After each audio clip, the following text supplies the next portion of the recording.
All right, ladies and gentlemen, so I want to take a second and look at the essay portion of the study guide. So this portion of the study guide is 10 points out of 50, so that's 20 points out of the or 20% out of the total grade.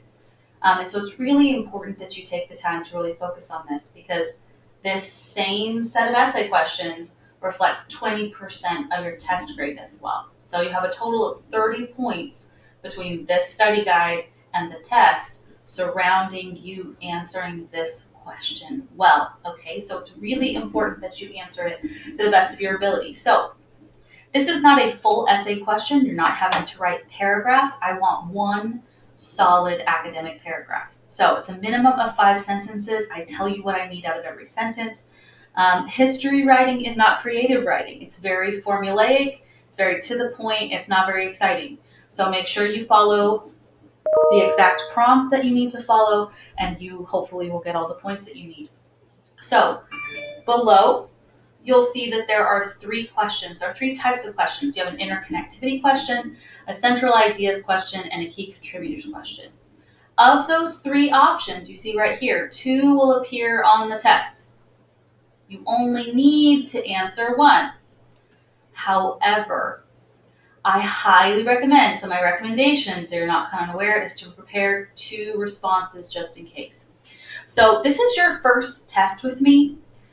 And so it's important that you understand that I am not a trickster. I am not hiding anything from you. Your study guide is the test. I'm going to say that again. Your study guide is the test. So if you do the study guide, you study the study guide, you will do really well on the test. But here's what's going to happen with these essay questions. There are 3 questions on your study guide. Only 2 of those 3 questions will appear. So what that means is if you only study for the interconnectivity question, and then that's the question I take off, you're in big trouble. So what I recommend that you do is you take the time to give yourself a good answer for 2 questions. The reason for that is no matter what question I take off, you will have an answer that you can use. Okay? Because of distance learning and how this is working, you can type up your test response ahead of time. Okay? So whatever you create for whatever answer you come up with for interconnectivity or central ideas or key contributors, you will just copy and paste it into your exam. Okay, so if you do the work ahead of time, you're going to do really well on the test, like I said.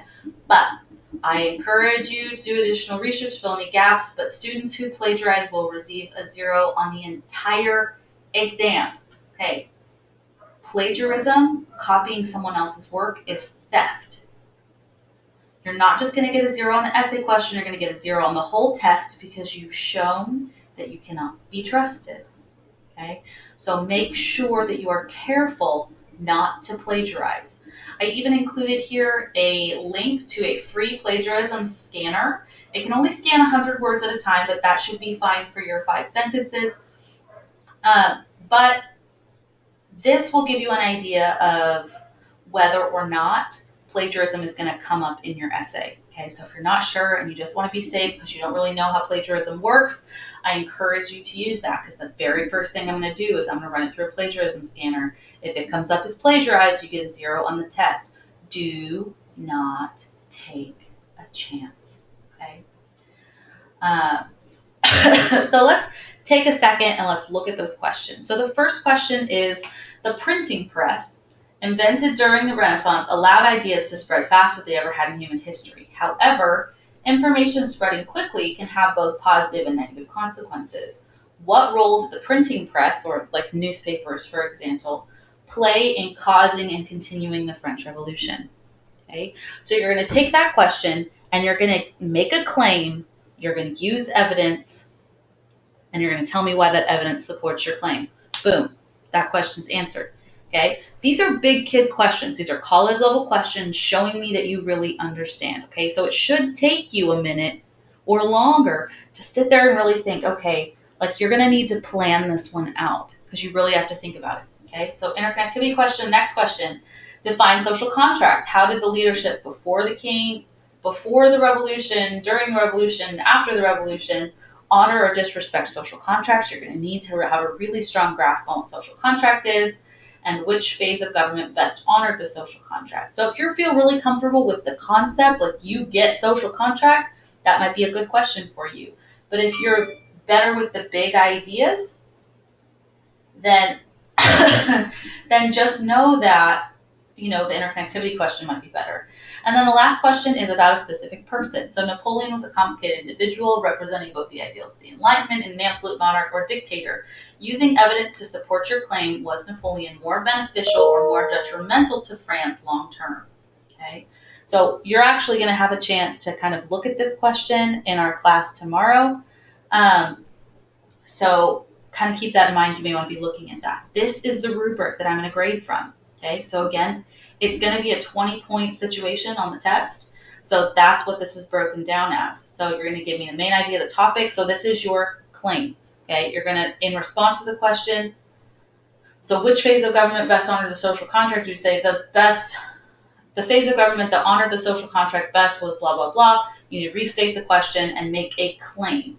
Okay, then you're going to give me evidence telling me why you think that evidence. So evidence that you think supports your claim, and then the last part is telling me why. Okay, there are some specific things in here. You guys are strong writers, so this is kind of a baseline for me because we haven't really talked about historical writing, but I just kind of want to see where you are. Do your best to meet all of those requirements. So once you go to